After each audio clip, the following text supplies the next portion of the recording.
Bagi saya, anugerah ini bukan saja satu penghormatan kepada saya, dan saya rasa ianya adalah satu penghormatan kepada rakyat negeri Pahang, warga Pahang yang selama ini terus memberi kepercayaan kepada kerajaan negeri dalam urusan pembangunan negeri, terutamanya yang berkaitan dengan ekonomi, sosial, agama Islam dan juga pendidikan.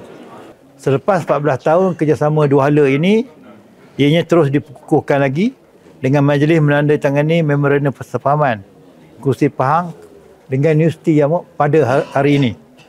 Sehingga kini saya difahamkan seramai 363 orang pelajar telah pun tamat pengajian, dan dalam masa terdekat ada lagi 78 orang pelajar yang akan menamatkan pengajian mereka. Melalui pendekatan berteraskan kepada Tauhid Rububiyah, Khilafah dan Tazkiyah, di mana Pahang berusaha membina ekonomi yang seimbang, memacu pertumbuhan serta memastikan keadilan sosial, kelestarian alam dan pembangunan insan.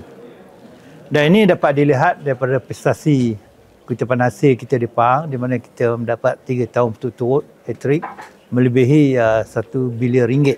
Satu pencapaian yang sangat membanggakan.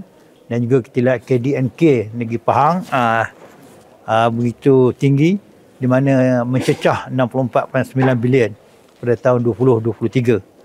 Dan ianya dapat dicapai kerana kestabilan politik, perancangan yang rapi, dan kita uruskan kewangan kita dengan baik.